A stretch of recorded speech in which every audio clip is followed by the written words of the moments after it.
NBC 15 News at 11 starts now. Now at 11, Platteville police are investigating a suspicious package. We'll tell you where. Plus, several people are dead after a bus crash in California.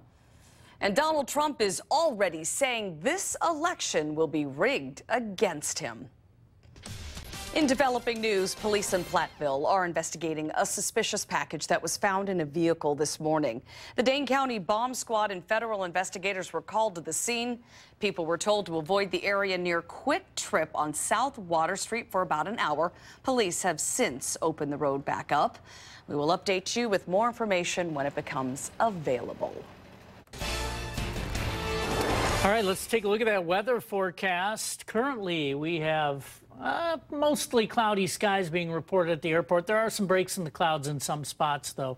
78 degrees, the temperature, south winds at 7. The dew point is at 68, so we do have a heat index temperature that is running currently at 80 degrees.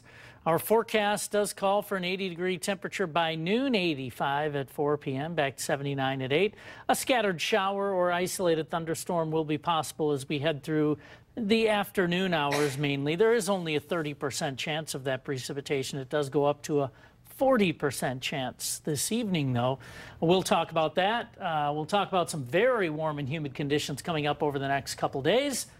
And we'll look ahead to the weekend forecast as well, all in about 10 minutes. Thank you, Charlie. In our Crime Tracker 15 alert, a 17-year-old boy was robbed at gunpoint while shopping near Easttown Mall last night.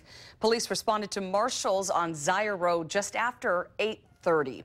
Police say 19-year-old Christopher Rayford took personal items from the victim. Officers were able to find Rayford, and as you can see, he was arrested. And Monona police, they are looking for multiple suspects related to a retail theft. That is all they are telling us right now. They have shared these pictures, and they're asking if you have any information to please call. A Grant County woman accused of helping run a meth lab will be sentenced today. 52-year-old Donna Lowther was arrested in March along with 38-year-old William Nida. Lowther is also charged with child endangerment. A 4-year-old child was turned over to Grant County Social Services. Around the nation today, at least 5 people died in an early morning bus crash in Central California. This charter bus was headed from Southern California to Sacramento when it crashed in Merced County. The bus reportedly swerved and struck a pole. At least 30 people were on the bus at the time. A number of passengers were injured, at least, though 5 seriously.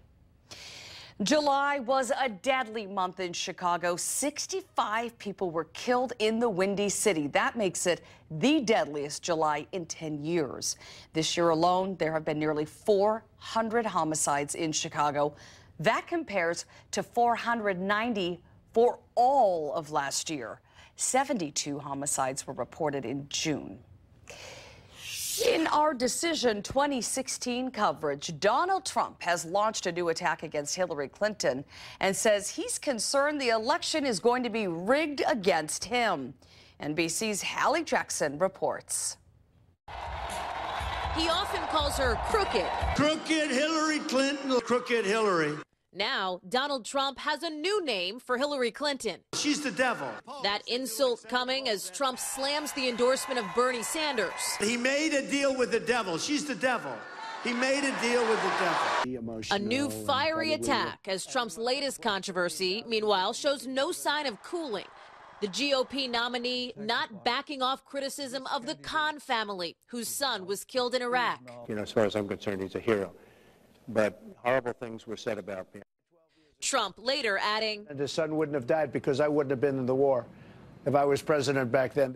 The Gold Star parents keeping up their own attack. Some good-hearted, sincere, genuine, pure-hearted, patriotic American are falling in his trap.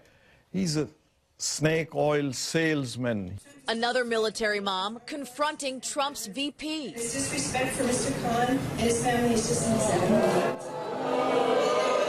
Mike Pence forced to defend his running mate on the campaign trail. Captain Khan is an American hero, and we honor him and honor his family. The last 24 hours have seen an avalanche of Republican responses, almost all praising Captain Humayun Khan's service, including John McCain, who released a lengthy statement saying, in part, Trump does not have an unfettered license to defame those who are the best among us. But McCain and other Republicans still not unendorsing the nominee. I have to support the nominee of the party. I would not have said what he said, or the way he said it, because I think the family had a right to speak out.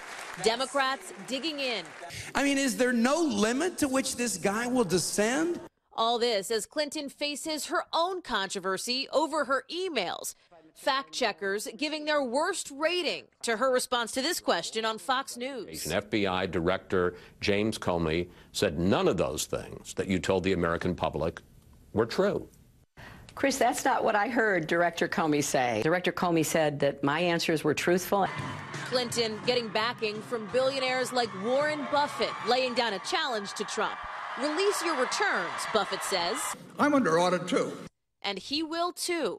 There are no rules against showing your tax returns. And just let people ask us questions about the items that are on there. That was Hallie Jackson reporting. The latest NBC News SurveyMonkey online tracking poll shows Clinton now leading Trump 50% to his 42%. And that's a 7-point jump from last week. And July was a big month for the Clinton campaign. Her campaign pulled in $90 million. The Democratic Party said July was the biggest fundraising month of the race so far. The campaign also brought in $8.7 million in the 24 hours after she accepted the nomination last week.